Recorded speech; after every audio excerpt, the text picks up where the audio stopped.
voltar no assunto do PL Mulher, da discussão das mulheres e da discussão das mulheres dentro do partido e também sobre o encontro que houve ontem do Flávio Bolsonaro convocando as mulheres conservadoras para participar de uma discussão depois da divulgação do vídeo da Michele Bolsonaro. Entre as parlamentares presentes no evento estava a Júlia Zanata, que inclusive teve seu nome ventilado para compor a chapa de Flávio Bolsonaro. Zanata minimizou as declarações do influenciador Paulo Figueiredo, que afirmou que a mulher vota mal e saiu em defesa do pré-candidato Flávio Bolsonaro. Segundo ela, o senador não pode ser responsabilizado pelas falas de aliados e o apoio feminino à sua pré-campanha segue firme.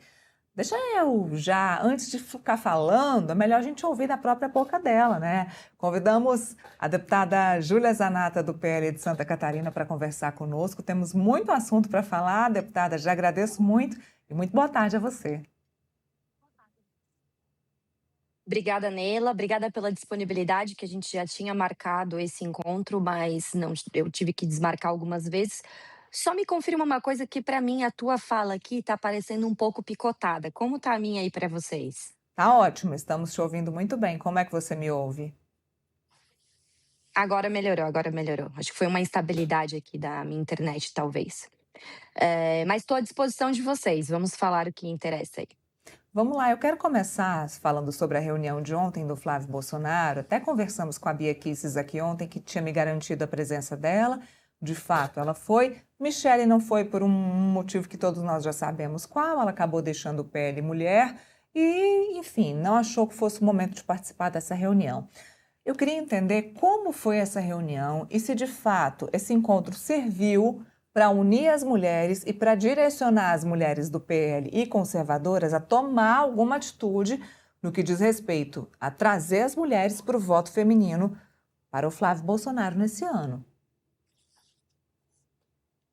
A reunião foi muito produtiva, foi um primeiro contato em que o Flávio, conseguiu escutar as propostas das mulheres, né. Teve mulher lá que falou da questão da pessoa com deficiência como prioridade, teve mulher que falou da questão das doenças raras, né, que inclusive é uma pauta também, da Michele Bolsonaro, que ela tocou muito quando foi primeira-dama.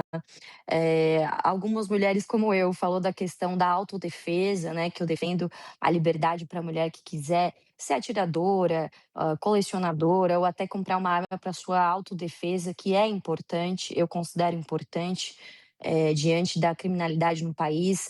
Falamos também da questão da importância da revogação da reforma tributária, diminuição de impostos para as mulheres que são grande parte do mercado consumidor brasileiro e têm sentido na pele, né, que ir ao supermercado ficou cada vez mais caro e com a reforma tributária nós vamos ter o maior imposto do planeta, o maior imposto sobre o consumo do planeta. Então foi muito importante, ouvir que o Flávio, né, ouvisse as mulheres e isso aconteceu ontem. Ele estava acompanhado da futura primeira-dama Fernanda Bolsonaro, que é dentista, tem deixado a sua agenda para acompanhar o marido. Ela falou ontem mesmo: "Não entendo muito de política, mas vou ser uma voz também ativa ao lado do marido dela, ao lado do Flávio Bolsonaro". E nós falamos também, eu falei, Neila, que nós temos o pré-candidato mais capacitado, mais jovem, né. Lula já tem aí perto dos seus 80 anos e tem dado declarações dignas de Biden, né, o nosso Biden brasileiro, eu digo. Então nós temos tudo para ganhar essa eleição, a gente tem que deixar coisas menores, de lado e entender que nós temos um Brasil para resgatar. E bola para frente.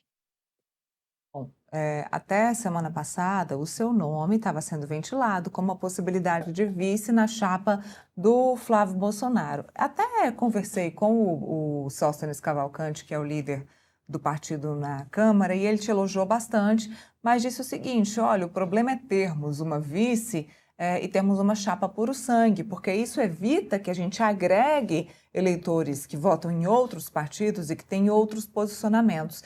E eu queria te ouvir sobre isso. Primeiro, como é que você recebeu essa notícia e se você concorda com a posição do Sóstenes?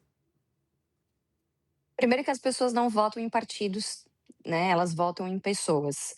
E eu entendo que essa ala mais tradicional da política pense na forma de agregar partidos e é natural e até interessante para o Flávio Bolsonaro. Mas às vezes, quando você agrega um partido, você traz o CNPJ, mas você não traz o time todo, porque o Brasil é um país de tamanho continental. Por exemplo, se você pegar o MDB, se o MDB ficar com o Lula em âmbito nacional, aqui em Santa Catarina eles não vão ficar com o Lula, porque existe uma especificidade daqui que a maioria aprova o Flávio Bolsonaro e não o Lula. Então, os membros do MDB local vão pensar no lado deles. Mas eu entendo que Rogério Marinho, Valdemar, e inclusive o Sócrates, que é meu líder, a gente se dá muito bem e já conversei com eles, eles tenham essa visão mais tradicional da política.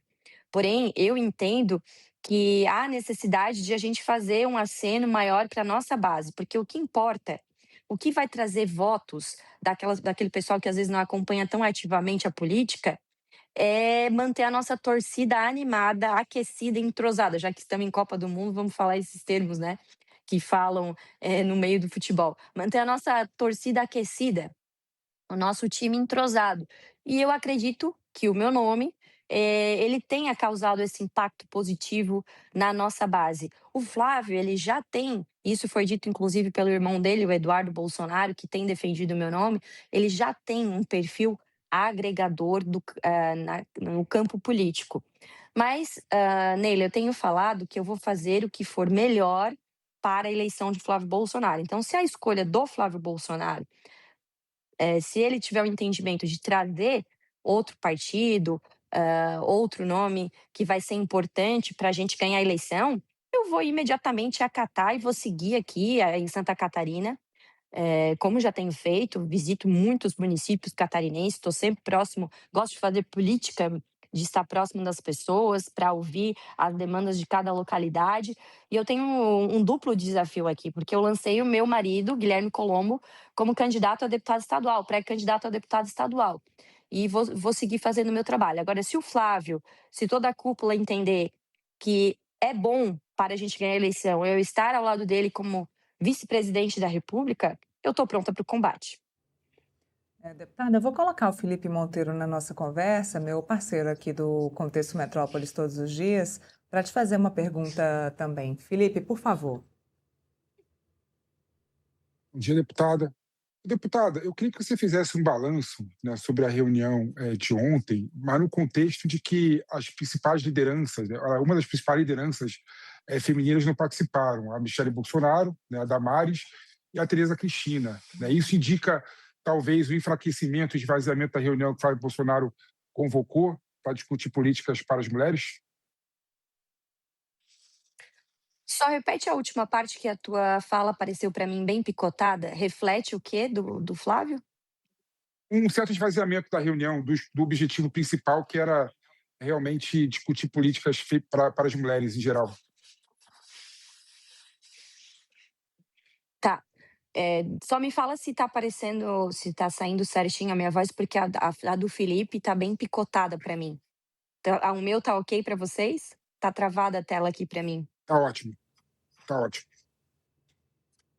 Tá. Felipe, obrigada pela tua pergunta. Eu entendo que foi aparecerem a essa reunião, mas terão outras reuniões, terão outras oportunidades. O Flávio Bolsonaro deixou muito claro que as portas estão abertas, Michele, para que eles possam conversar. Ele enalteceu o trabalho dela junto ao PL Mulher, que isso é inquestionável, o trabalho que ela fez perante o PL Mulher, e ele falou sobre isso e agradeceu muito ao trabalho dela. Então, eu acho que tudo vai convergir no final das contas, eu estava falando isso antes até aqui com meu marido, vai agir para que essas forças políticas, no fim das contas, deem apoio para o Flávio Bolsonaro, porque todo mundo vai refletir que o próximo presidente da República indicar quatro ministros do Supremo Tribunal Federal.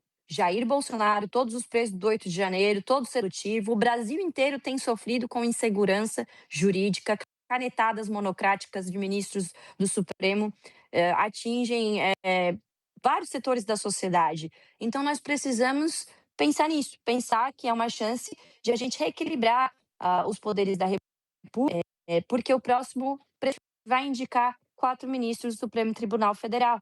E nós não podemos continuar com esse tipo de indicação ideológica, Lula, para que a corte, alguns membros da corte trabalhem para o governo, né? Nós temos que botar membros que vão trabalhar para cumprir a Constituição, para cumprir a lei brasileira, as leis brasileiras. Certo, deputada, Mas mas eu terão queria. oportunidades para elas irem em reuniões. O que eu queria entender da senhora é o seguinte: a Michele Bolsonaro alega que está sendo deixada de lado, humilhada e desrespeitada, escanteada, quando ela tem a promessa e a determinação do líder do partido de indicar algumas mulheres, se eu não me engano, 7. E aí ela é descredibilizada e perde essas indicações.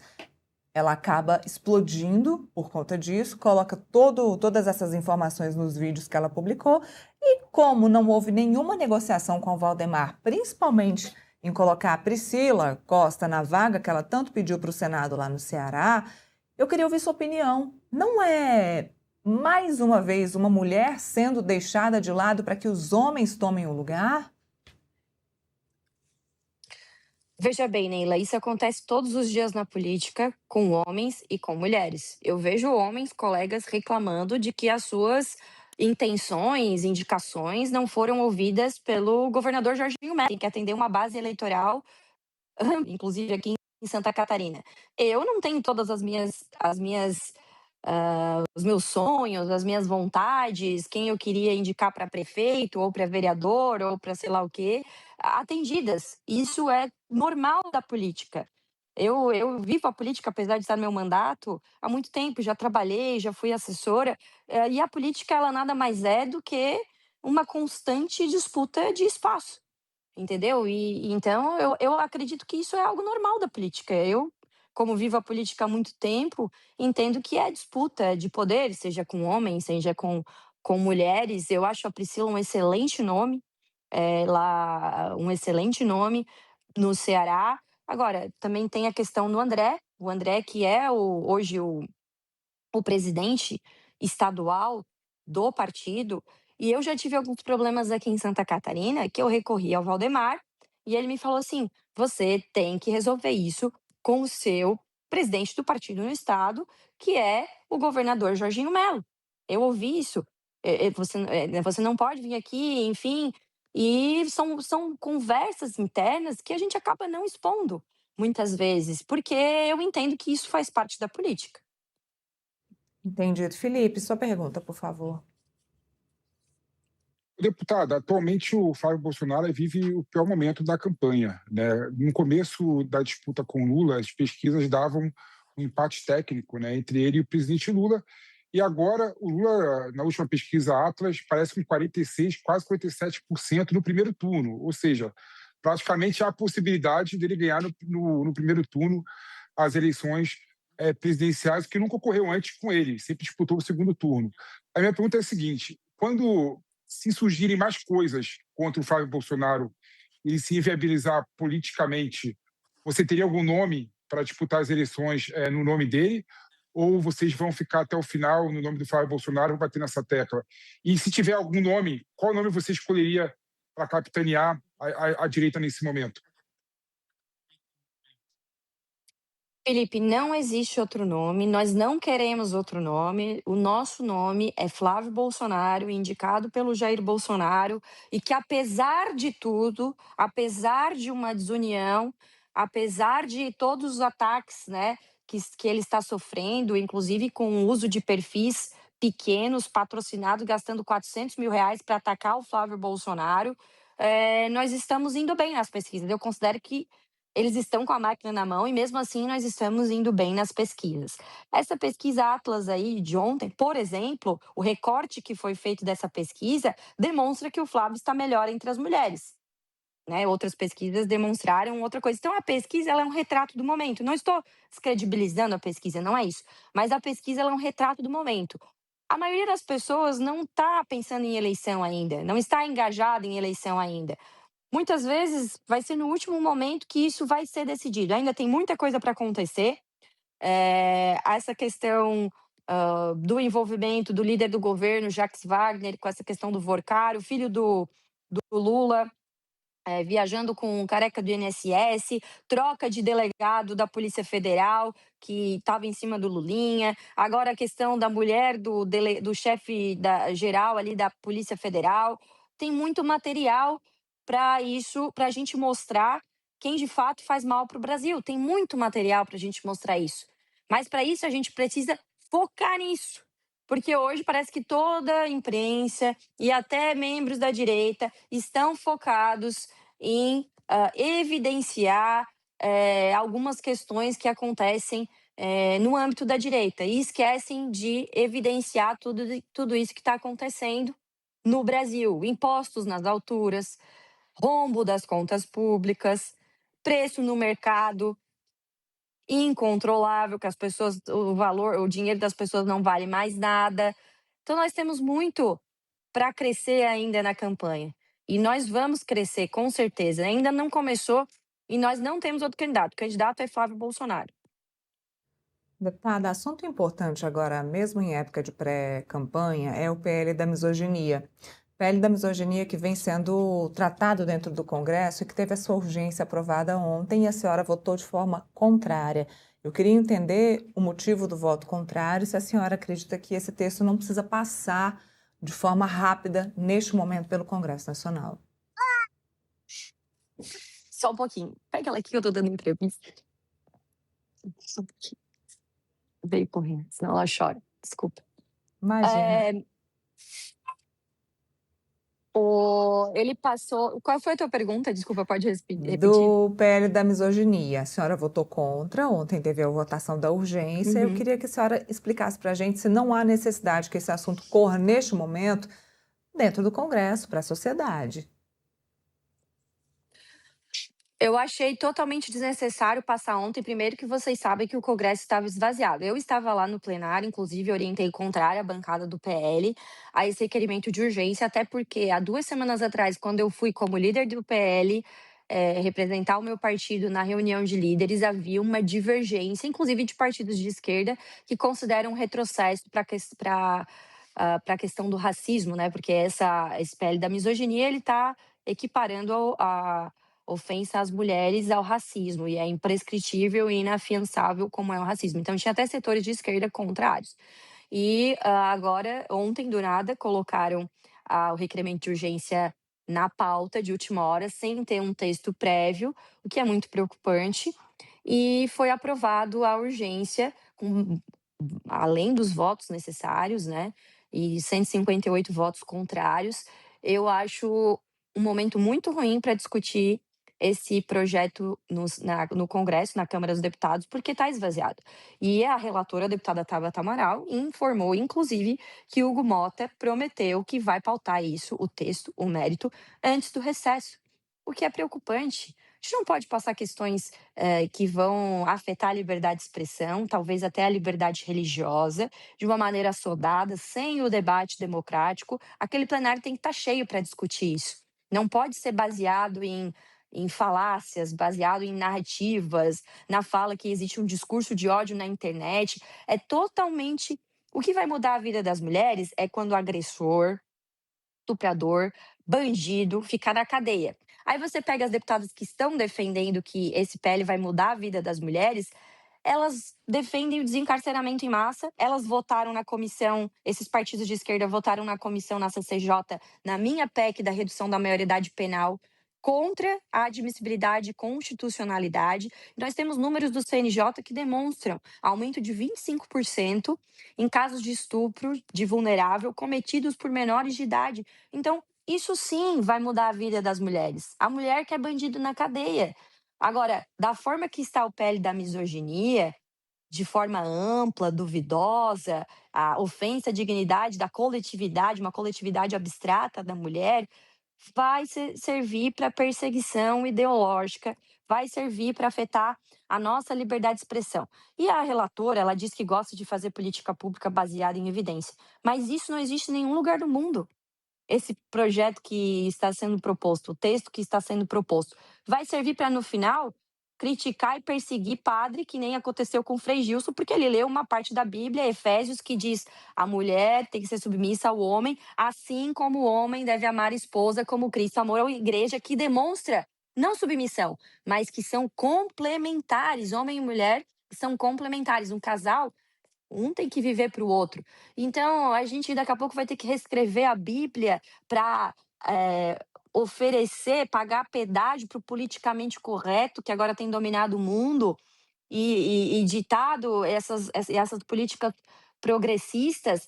O que vai fazer diferença na vida da mulher é punição para quem agride ela.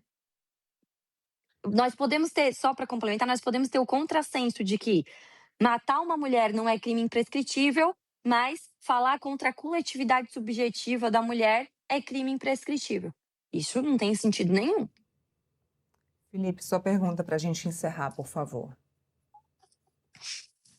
Deputada, o crime de racismo não existia antigamente, né? Crime contra a comunidade LGBT também não existia antigamente.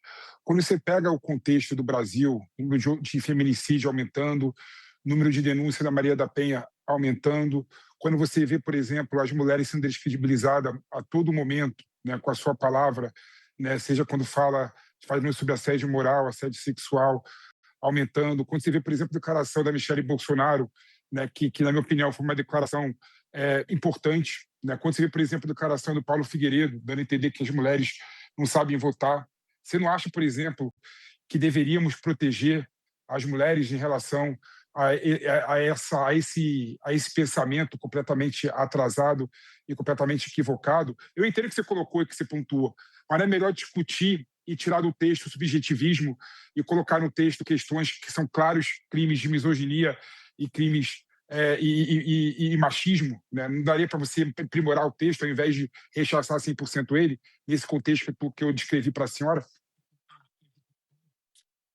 Felipe, é importante você falar isso, porque mesmo sendo o contrário, nós sempre estamos no plenário tentando mitigar danos para que o texto, mesmo que eu não concorde, fique mais fechado. Porque é importante a gente não deixar uma interpretação muito aberta, porque quem é o legislador somos nós, né? Câmara dos Deputados, Senado. Se você deixa um negócio muito aberto, vai da cabeça do juiz. Né? Não tem aquela frase que fala, cada cabeça do juiz uma sentença? Se isso acontece é porque os legisladores deixam à mercê do operador ali do direito, do juiz, enfim. Então nós não podemos fazer isso. Com certeza eu vou estar no plenário para tentar não deixar um tipo penal muito aberto, porque isso é prejudicial. Isso é prejudicial, porque por mais que tentem uma imparcialidade, cada juiz tem as suas opiniões, as suas vivências e acaba imprimindo isso nas suas decisões. Mas eu acredito que se fosse por leis, pela quantidade de leis que temos hoje, não tinha como aumentar a violência contra a mulher, porque leis nós temos muitas, muitas. Então nós temos que cuidar, e eu entendo as boas intenções que existem, mas o inferno também está cheio de boas intenções. Eu entendo as boas intenções que existem, porém, desde que eu entrei na Câmara dos Deputados, em 2023, foi tentado passar o PL 2630, que era o PL que a gente apelidou de PL da censura. Não conseguiram. Então, eles foram fatiando os assuntos. Né? E o PL da misoginia eu vejo como uma dessas tentativas. A Tabata Amaral falou muito em discurso de ódio na internet, fala no texto em derrubar perfis da internet. Eu não concordo com várias declarações e eu posso mostrar para vocês como eu sou agredida todos os dias nas minhas redes sociais. Me chamam de tudo. E alguns eu processo, inclusive, me chamam de nazista, de fascista, me chamam de coisas que eu não vou mencionar aqui, porque nenhuma mulher jamais deveria ouvir o que eu ouço. Mas isso não me permite criar uma legislação aberta para perseguir pessoas, para daqui a pouco querer criminalizar opiniões. Não vai ser isso que vai facilitar ou resolver a vida das mulheres. E hoje eu tenho mecanismos para ir atrás de certas pessoas que falam algumas coisas para mim. Eu já tenho esses mecanismos. Como eu falei, A relatora diz que gosta de fazer política pública baseada em evidências. Nós não temos nenhuma evidência de que o PL da misoginia vai resolver o problema da violência contra a mulher. Não tem em nenhum outro lugar do mundo. Nós precisamos ter responsabilidade. Te apresentam um problema da questão das mulheres, e aí vem uma solução mágica e que não vai resolver nada. Sou obrigada a me levantar. Eu sou obrigada a me levantar e falar o que eu acredito. E eu não tenho medo, já deixei isso muitas vezes provado, inclusive na questão da 6 por 1, que eu não tenho medo de pecha nenhuma. É inimiga do povo, é contra as mulheres, votou contra a igualdade salarial de homens e mulheres. Eu sempre prezo por uma técnica legislativa muito apurada. Mas eu entendo a tua preocupação, Felipe, e pode ter certeza que mesmo sendo contrária, porque eles já têm os votos, né? Isso é bem verdade. Se passou o requerimento de urgência, é porque o mérito vai passar tranquilamente. Nós estaremos lá tentando fechar cada vez mais o texto desse projeto, mas eu certamente serei contrária. Bom, deputada, te agradeço muito pela participação aqui conosco, os esclarecimentos e desejo aí um excelente final de semana para você e bom trabalho. Muito obrigada, fiquem com Deus, um abraço. Um abraço.